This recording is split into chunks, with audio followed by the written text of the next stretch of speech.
Welcome to another edition of the Dementia Care Partner Talk Show. Now, here's dementia care expert Teepa Snow and your host, Greg Phelps. Hello and welcome to the Dementia Care Partners podcast. My name is Greg Phelps, and joining me as usual is dementia care expert Teepa Snow. And Teepa, I'm sitting here in Palm Springs, California, fairly close to Los Angeles. As I watch the television coverage, I couldn't help but wonder what's happening to our seniors in this emergency. I don't know if any care homes were evacuated. I don't know if they ever had emergency plans that sort of anticipated this. But I do know that life in the city has been turned upside down and will be for some time. Now, your side of the country went through some fairly horrific hurricanes, I think, earlier this year or last year. Mm-hmm. As care partners or care facilities, how do we plan for this, or how do we explain what's happening to the persons living with dementia? This is just almost overwhelming. It is overwhelming. And I think what communities and facilities do is have an emergency preparedness plan. But I don't think anybody anticipates something. I mean, they do practice fire drills where you have to get everybody out within a minute, that kind of thing. But we get them out of the building. It's not like you get them out of the building. You got to get everybody on a bus. You got to get them in cars. You got to get all your employees. You got to get enough medical stuff. You got to get, what are you going to do?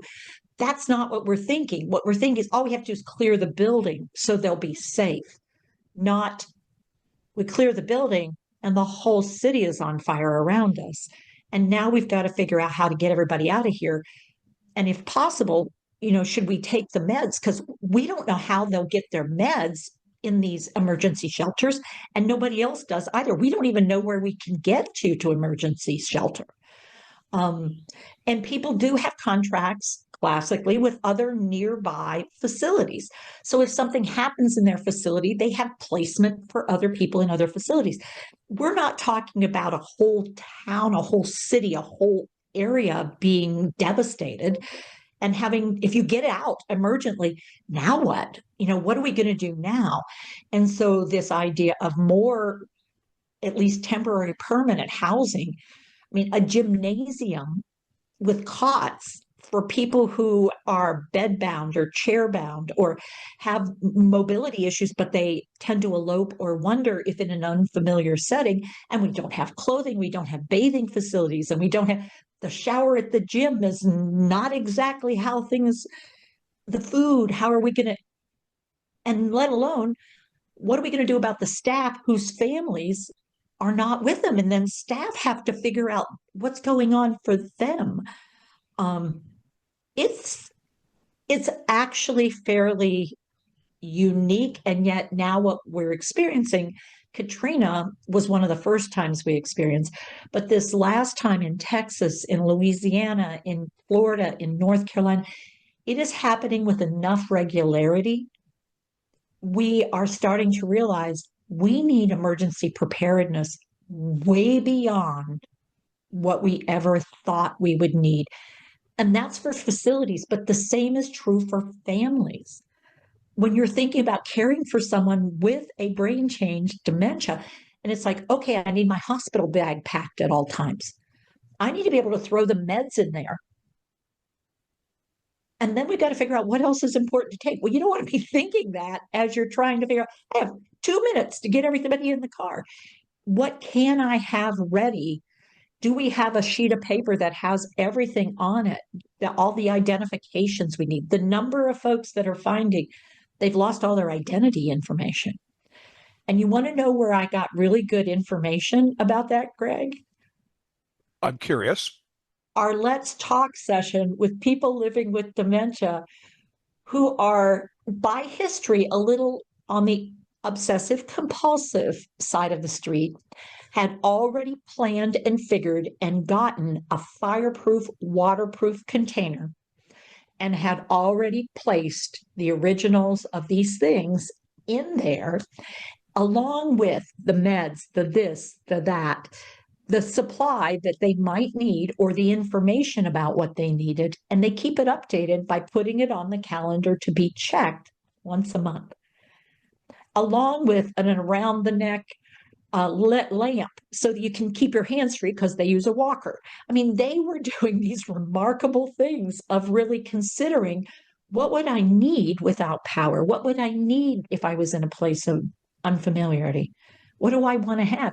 They have duplicates of some of the things they care the most about. So, and it's a little suitcase thing, but they know that it's by the exit area. And that's what you do. You grab that to go. We felt fairly smug coming out of COVID Oh. because we had finally figured things out.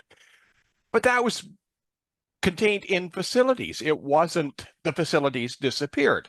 So here we are in 2025, and we're still, I was going to say evolving. Wow. Evolving is the wrong word. Devolving? Reeling. Reeling. I think trying to figure out, wow, what's the worst that, oh, well, apparently it's more than I thought it would be. And wow, we didn't have a plan for that. Who would have thought? I mean, and I think that's where we're realizing, wow, who would have thought, well, we're going to have to do some of that thinking. And it's just simply remarkable to me that sometimes people who are living with the condition are actually the experts. And if we would listen a little better, they have some great ideas. And then some of them are, like, oh, that's a great idea. I'm not sure how we do it, but I love the idea. But to take that idea and say, okay, so what do we need? We need a way to play music. Okay. And we need a way to have the music be what the person likes. Okay. What can we do about that? And it may be going back to old technology, or it may be actually thinking, okay, what could we do? Because this may not be a 5-minute drill. This could be now for North Carolina, for instance. I mean, we're looking at like months and maybe, and for sure, possibly even years in some cases, and maybe a for never again. Yep. California could be for never for lots of these facilities. For sure. This isn't one where I could invite people to talk to a consultant because this is new to all of us, and we haven't planned for any of this. So No. we're just sort of going to have to urge people to think outside the box, come up with some idea, create some scenarios that could happen, and try and come up with some sort of a plan. If we have raised anxiety in your mind, that is not our goal. Our goal is to raise awareness. So if you are now feeling anxious, consider connecting just to deal with the anxiety distress idea. But yeah, we're just asking people to take a look, take a listen, think, because we don't until we have to. And in that moment, we may not have much time. So giving ourselves permission to what if, and then just have a plan, at least a basic plan, and then step back and go, okay, and now we got to live life. Teepa, thank you very much. Thank you, Greg. You've been listening to the Dementia Care Partners podcast. For more information, go to teepasnow.com.